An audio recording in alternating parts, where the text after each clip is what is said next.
Chers amis, bonjour. Je ne vous apprendrai rien en vous disant que le Club d'Évé est fermé. J'espère que vous prenez soin de vous. Nous sommes coincés entre la culture et l'event. Nous n'avons donc pas droit à des subsides, à une aide. Je ne vous cacherai pas que la pérennité financière du club pose certaines questions. Il y a plus important que ça. Vous nous manquez. Alors en parlant avec Pierre, avec Martin, avec deux nouveaux venus, Alexandre et Julien, on a décidé de faire un studio du Club d'Évé qui passera sur les réseaux sociaux, sur YouTube, sur Instagram, sur Facebook, tous les jeudis. On appelle les amis, on partage nos passions et on demande à nos membres Pitlane, puisqu'on va s'introduire chez vous tous les jeudis, on vous demande, si vous le souhaitez, de nous rejoindre. Nous vous demandons, si vous le souhaitez, de nous rejoindre pour parler d'un fait, d'une passion que vous aimeriez partager avec nous. C'est la première édition aujourd'hui avec mon Dream Team de jeunes. J'espère qu'on va faire des séquences qui vous plaisent. Alors voilà, à très vite, suivez-nous. N'hésitez pas à liker, n'hésitez pas à partager et revenez-nous très vite avec vos commentaires. Et du fond du cœur, je voudrais remercier nos membres, certains membres en tout cas, qui nous appellent, qui nous aident moralement à tenir le coup et qui prennent de vos nouvelles. Soyez prudents, be safe, à très vite pour de nouvelles aventures.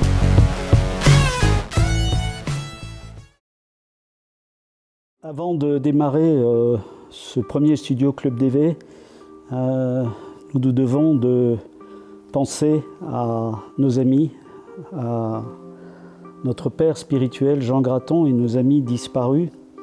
Je pense plus particulièrement à Roland Ditren qui était encore avec nous début novembre ici au Club d'Évé.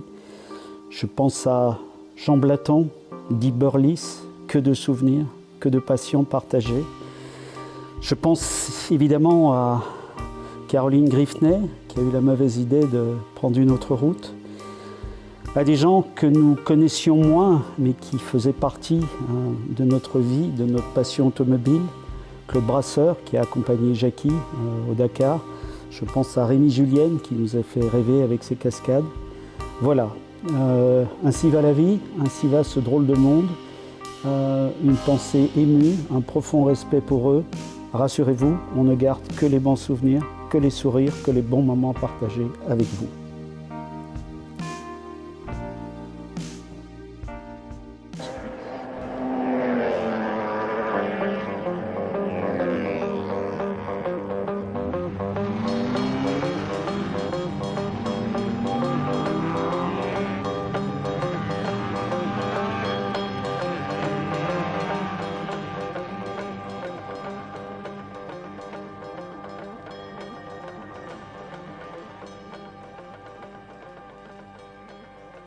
Jean Graton, vous êtes ici dans votre atelier, vous êtes le père de Michel Vaillant. Vous dirigez une équipe, je crois, vous travaillez en équipe. Ce travail se fait en équipe, chaque dessinateur ayant une spécialité. Daniel Boucher est un styliste et réalise tous les dessins de voitures. Vous créez des voitures? Oui, je dessine des voitures. C'est une voiture qui n'existe pas? Non, qui n'existe pas, qui n'a rien à voir avec ce qui existe en tout cas. Je peux partir par exemple d'une Vaillante précédente, mais je ne partirai pas de n'importe quelle marque actuelle sur le marché. Parce que ce n'est pas la peine de prendre un élément d'une telle voiture si elle existe déjà, enfin. Qu'est-ce qu'il reste à faire sur cette voiture, Daniel? Pour le moment, je m'occupe à terminer la calandre, et puis certains effets qui vont donner un peu de relief à la carrosserie en général. C'est-à-dire sur une voiture, on n'a jamais fini. On trouve toujours quelque chose qu'on a oublié, bien souvent trop tard, malheureusement. On est très frappé dans vos dessins de l'espèce de réalisme poussé que vous donnez à votre monde. Je suis obligé d'être très précis dans ce que je fais. Du reste, mes collaborateurs aussi, eux, ont pris ça comme consigne. Nous avons un public de jeunes et je pense que c'est le public le plus difficile. Si nous faisions des erreurs, certains adultes les laisseraient passer. Les jeunes ne nous le pardonnent pas. Le jeune veut des choses précises. Par exemple, eh bien, il ne faut pas confondre, mettre un feu sur une telle marque si ce n'est pas vraiment le feu de cette marque, le feu arrière, je parle ou d'un feu de position, dans les détails techniques ainsi que dans la course. Après, nous devons aller sur place. Nous allons sur place, sur les circuits, quand il s'agit de course, ou même jusqu'à répéter dans la réalité ce qui va se passer.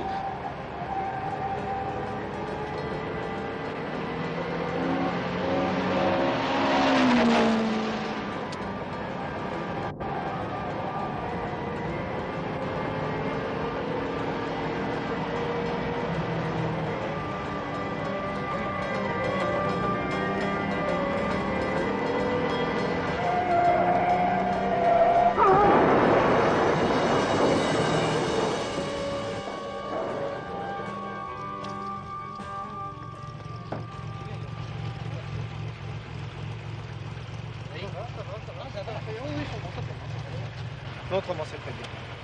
Merci. Moi, ça me change de dessiner des filles. Hein. D'habitude, je fais Vaillant. Vaillant, c'est un peu regardé. Hein. Alors, je fais évidemment beaucoup plus tendre. Hein. Alors, je vais devoir m'habituer à bien vous dessiner tous les deux. Hein. Je vais avoir besoin de vous bientôt. Hein. Hein. Donc, vous êtes dans le coup pour la prochaine histoire, pour le rallye en Amérique. Vous formez réellement un équipage. Vous êtes tous les deux dans le coup. Au départ, Michel Vaillant était une histoire de fiction à 100%, comme la plupart des bandes dessinées. Mais comme il évolue dans un milieu très réel, très réaliste, il a dû, malgré lui, s'intégrer à la réalité. Ce qui fait que maintenant, Michel Vaillant est devenu un personnage du monde automobile, je dirais à part entière, et qu'il est considéré du reste par les principaux pilotes comme quelqu'un faisant partie du monde automobile. Oui. Je crois qu'il y a des personnages réels qui interviennent, mais de façon épisodique, et puis finalement, à mon avis, le gosse, ça les intéresse pas. Le gosse, ça ne l'intéresse pas, les personnages réels, parce qu'au fond, ce qu'il veut, c'est une aventure, un personnage sympathique, mais qui est un personnage mythique, et puis il ne faut pas se faire d'illusions. Le gosse, il n'est pas dupe, il sait qu'il lit une histoire d'aventure, comme nous-mêmes, quand nous lisons un roman policier, nous savons très bien que c'est une histoire. Et que dans la réalité, c'est assez différent. Claude, dans une de mes prochaines histoires, tu pilotes une Formule 3, une Vaillante. Oui, j'ai Claude Bourgoigny, qui est un pilote belge. Maintenant, Claude Bourgoigny devient tout doucement un personnage qui s'intercale quelquefois dans les histoires de Vaillant. Il présente l'énorme avantage de pouvoir me conseiller. Les rapports idéaux du circuit pour la Formule 3, je ne les connais pas encore maintenant parce que je connais le principe, je sais les établir, il n'y a aucun problème. Mais ils dépendent d'un tas de facteurs. Ils dépendent d'abord des facteurs climatiques, si le circuit est glissant, s'il fait sec.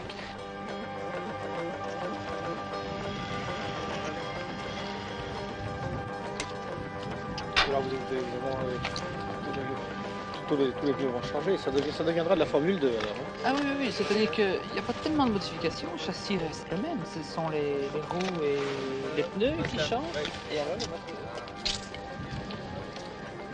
ici, tout ceci va être renforcé, ce sera plus gros. De toute façon, hein. En tout cas, elle s'y prêtera très bien, je crois. Ah, ça sera une réussite.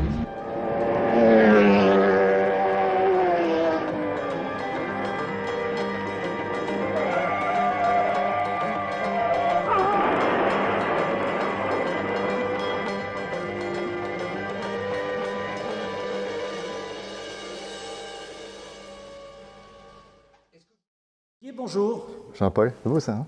C'est pas mal, oui, écoute, j'aime bien. En général, c'est au mur, mais bon, voilà. Didier, ravi de te recevoir dans cette nouvelle émission, toute nouvelle. On s'attaque à des professionnels, hein, Valvide, de Radigues, Vigneron, mais voilà, je suis entouré de jeunes. Tu es un des premiers à venir nous voir. Bravo, c'est génial. On va faire ça tous les jeudis. Ouais. Tu as une bonne régie pub? C'est important hein, pour les télés. Ouais, j'écoute. Alors, écoute, on va faire très simple. On est ravis de recevoir le motard, le pilote, le cycliste. J'ai vu avec le froid. Je t'ai vu arriver. L'artiste, ta nouvelle vie. Je ne vais pas te poser les questions parce que je vais laisser ça à Martin, à l'équipe de jeunes, et puis je te retrouverai pour un petit questionnaire un peu plus canaille. D'accord, oui, canaille. Allons-y, oui. A few moments later. Ça me fait super plaisir d'être avec Didier parce que Didier, c'est une partie de ma jeunesse. Je me rappelle quand j'étais encore un sale morveux, je l'ai vu rouler en Procar et en BTCS avec Honda, BMW, Peugeot et puis Kia évidemment. Et je me rappelle, Didier, sur les podiums, tu avais toujours ta casquette à l'envers. Ça vient d'où cette mode? Je sais pas. Je me sens mieux avec la casquette à l'envers, c'est tout. Bon, ça n'a peut-être pas toujours plu au sponsor, parce qu'en général, le sponsor est devant. Mais non, j'ai même pas cherché à avoir un petit look. Je me sens mieux avec une casquette comme ça, encore aujourd'hui, malgré mon grand âge. On connaît ta carrière en moto et aussi en auto. Tu as été 2 fois champion de Belgique voiture en Procar et en BTCS avec la 320i en 97 et la Kia avec Philippe Steveny en 2011. Entre ces 2 titres, c'est lequel que tu préfères? Je croyais que tu allais me demander entre les 2 titres ce que j'ai fait parce que Oui, ça m'importe. Il y a eu aussi, Mais bien sûr. entre les deux titres, non, certainement le premier. Même si c'était génial avec Philippe Steveny et avec Kia, mais ça veut rien à voir avec l'époque, comment est-ce qu'on appelait ça, FISA, je crois. Donc c'était vraiment une époque où c'était très professionnel. Avec cette BM, un team allemand, j'avais un contrat avec l'usine, et avec des courses en dehors du championnat de Belgique, et avec des pilotes contre des pilotes réputés comme Piquet, comme Winkelhock, et j'en passe. Il y avait vraiment des tout bons pilotes à cette époque-là, Cecotto aussi. Et donc c'était vraiment très, très enrichissant et très chouette. Comme j'étais au niveau des tout bons, j'étais content.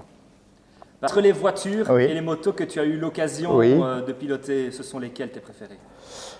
D'abord, entre voiture et moto, je dirais moto. Et la moto, c'est ce que j'ai le plus dans le sang, et c'est ce qui m'a le plus marqué, et trop d'ailleurs, parce que je m'en veux, du moins j'en veux à mes rêves, parce qu'encore aujourd'hui, presque toutes les nuits, je rêve que je fais une course de moto. Donc c'est dingue, ça me rend dingue, ça m'énerve, j'ai pas envie, mais c'est comme ça. Donc, et je rêve jamais que je fais une course de voiture. Donc c'est sûr que la moto m'a plus marqué, même si j'ai adoré cette carrière voiture. Mais encore une fois, comme la comparaison avec l'époque Procar et l'époque BTCS, ma carrière moto était à un plus haut niveau que ma carrière voiture. Donc c'était beaucoup plus professionnel que ce que j'ai connu en voiture. Et ceci explique sans doute cela. Donc maintenant, une moto préférée, c'est difficile à dire parce que je les ai toutes aimées. Et j'ai beaucoup aimé mon début de carrière et cette approche de outsider que j'ai eue à l'époque avec Alain Chevalier, qui était un petit artisan français qui construisait ses motos lui-même. Et donc à nous deux, on essayait de réinventer les choses et de faire des miracles, ce qu'on a quasiment réussi à faire. On est arrivé à un très très haut niveau avec du matériel qu'on peut acheter dans le magasin. Et donc ça, je garde les meilleurs souvenirs de ces époques-là, c'est-à-dire de 82 à 86. Tu n'as jamais eu l'envie de replonger dans les courses de moto, par exemple refaire une course d'endurance, style Le Mans ou Spa-Francorchamps, avec notamment la moto qui va bientôt revenir à Spa? Aujourd'hui, certainement pas. Disons qu'au début, quand j'ai arrêté ma carrière, j'ai vraiment décidé moi-même d'arrêter. Et les années qui ont suivi, c'était un peu difficile. J'étais tenté. Et puis, je me le suis interdit moi-même. Je me suis dit non, il faut respecter la décision que j'ai prise, c'est-à-dire d'arrêter les courses. J'étais à un très haut niveau, j'étais en championnat du monde, ça marchait bien. Donc, je pensais que c'était ridicule de recommencer avec des courses à un plus petit niveau, qui sont tout aussi dangereuses. Si j'ai arrêté, c'est parce que j'ai estimé que j'étais passé à travers de nombreuses possibilités d'accidents. J'ai eu beaucoup d'amis, collègues qui ont eu des accidents et ça m'a fait réfléchir. Donc après cette réflexion faite, il ne fallait pas que je replonge. Donc je me suis forcé au début, puis maintenant, non, certainement pas, hein, c'est hors de question. Pour conclure, Julien, notre caméraman, m'a raconté une anecdote que dans ta jeunesse, il y avait notamment une histoire avec une mobilette sur la rue Neuve. Est-ce que ça te dit quelque chose, ça? Que tu aurais emprunté une mobilette à, je pense, ta cousine pour aller t'entraîner? Ah oui, c'est vrai que j'avais une cousine très très sympathique qui habitait chez nous le temps de ses études, donc on était assez proches, et elle avait une mobilette. Et moi, j'avais pas l'âge, j'avais tout juste un vélo. Mais il parle de rue Neuve, c'est parce que peut-être elle n'est au courant que de l'épisode rue Neuve, parce que je lui piquais tout le temps sa mobilette. Mais ça, il ne faut pas lui dire. Et enfin, on te connaît évidemment pour tes fonctions de commentateur sur la RTBF, pour la moto. Comment tu la vois ici, la saison qui se profile à l'horizon? Bien, comme d'habitude, de mieux en mieux, comme d'habitude aussi. Je crois que c'est un spectacle qui progresse d'année en année. Et donc, avec de plus en plus de téléspectateurs, belges en tout cas, qui suivent les Grands Prix moto. Donc, ça me fait bien plaisir. Je pense qu'on aura de nouveau un très beau championnat. On a de la chance d'avoir encore aussi malgré ses 42 ans, et qui est toujours là, qui va toujours animer les courses et puis nous faire plaisir parce qu'il est très généreux avec le public. Et donc ce sera un beau spectacle qui ne sera pas mené à outrance par le pauvre Marc Marquez, parce que comme il a été blessé, qu'il est resté 1 an sans rouler, je pense que ça va être difficile pour lui de revenir à son meilleur niveau. Il reviendra sans doute, mais pas tout de suite, et en espérant qu'il n'ait plus d'accident dans cette période où il doit comprendre qu'il n'est pas à son meilleur niveau et qu'il faut rendre un petit peu de gaz pour rester sur ses roues. Grand merci Didier. On espère te revoir prochainement au club avec cette fois-ci, on espère, du public. Mais en attendant, on t'écoutera évidemment avec plaisir sur la RTBF pour commenter le MotoGP avec la première manche de la saison prévue au Qatar fin mars. Oui, c'est ça. Oui. Mi-mars, fin mars. Il y aura 2 fois au Qatar. Donc dans les 15 derniers jours de mars, il y a 2 rendez-vous au Qatar. Vous l'avez compris, vous savez sur quelle chaîne vous mettre. Rendez-vous sur la RTBF, la 1, Typique ou Ovio pour suivre le MotoGP avec Didier. Parfait.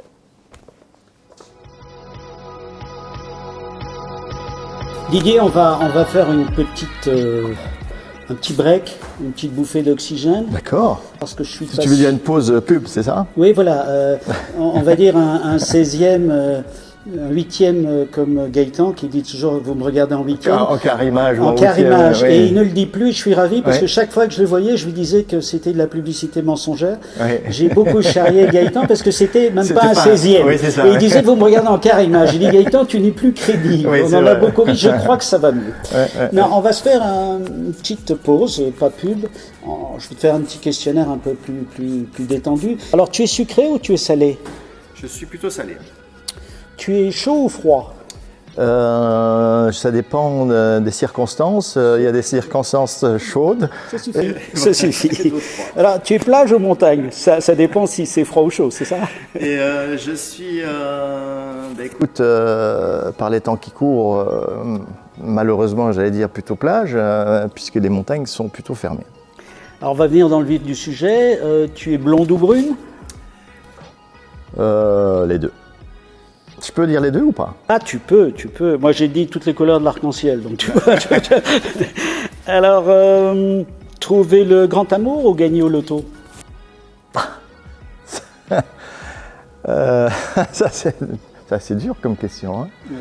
Ben, le grand amour, j'ai déjà trouvé, donc le loto. Ouais, c'est bien. C'est très diplomate. Je suis pas sûr que tout le monde ait eu ta diplomatie. Être riche et triste ou pauvre et heureux? Être pauvre et heureux, bien sûr. Voilà. Pouvoir changer le passé ou pouvoir réinventer le futur? Inventer le futur. Oui, inventer le futur. D'accord. Alors, tu as déjà répondu à cette question. Martin t'a demandé auto ou moto, et tu as dit moto. Oui. Mais tu m'as fait peur quand tu es arrivé, donc je vais poser la question un poil différemment. Vélo, auto ou moto?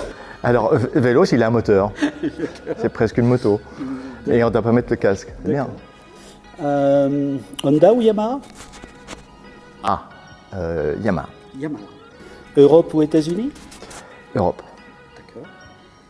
D'accord. Moteur sur RTL ou MotoGP sur les RTBF? Mon rôle est différent. Je peux un peu en parler un peu plus, parce que quand même, ce serait un peu vite balayé, quoi. Oui. Et je ne vais pas balayer RTL. Non, surtout que je fais le Star Rally Télévis, donc je donc j'étais ravi de cette carrière RTL, et je suis ravi de maintenant mon rôle à RTB, qui est un rôle de consultant. Alors qu'à RTL, j'étais vraiment le meneur des opérations moto au sein de RTL. Et voilà, c'est deux approches différentes. C'est plus light aujourd'hui? Oui. C'est clairement plus light. Et je suis content d'avoir connu les deux côtés. D'accord. J'ai encore une dernière question, mais tant qu'on parle moto, parce que ça me passionne aussi, le petit Balthus. Oui, ben voilà, tu l'as dit, petit Balthus. Voilà, il est encore très jeune. Oui. Et, il n'a pas encore 17 ans, donc pour l'instant encore 16 ans. Il aura 17 ans au cours de la saison. Et donc c'est très très jeune, hein, un jeune de 16 ans. Voilà, il rentre dans l'adolescence, donc c'est pas évident à gérer, ni pour lui, ni pour les autres. Heureusement, il a un bon entourage. Donc, mais il y a encore beaucoup de boulot, mais il est très prometteur. Alors je dis le petit Balthus, mais est-ce qu'il est grand et quand même assez lourd? Oui. Est-ce que c'est pas un handicap? Plus maintenant. Non, raison pour laquelle il est passé en moto 2. C'était certainement un handicap en moto 3 parce qu'il rendait entre 10 et 15 kilos à ses adversaires. C'est énorme. C'est énorme pour des petites motos qui ne sont pas très puissantes. Donc en moto 2, il aura peut-être encore un petit handicap de taille et de poids, mais tout petit, qui ne rentrera pas en ligne de compte. D'accord. Et moi, je vois ça de l'extérieur et on n'en parle jamais parce qu'on ne se voit pas assez souvent, hélas. Le fait qu'en deuxième partie de Grand Prix, il était cuit, c'est une question de condition physique ou bien est-ce que tu le sens bien là? C'est là. C'est dans la tête. Bon, c'est vrai qu'il l'a dit de temps en temps que c'était une question de condition physique. Peut-être un peu, également. Mais je crois que le stress fait que le physique ne suit plus. Il y a un moment où il s'énerve parce qu'il n'était pas à la place qu'il voulait, où il voulait être. Il voulait être dans les premiers, il n'était pas dans les premiers. Il s'énerve, il panique, il s'emballe et plus rien ne va. D'accord.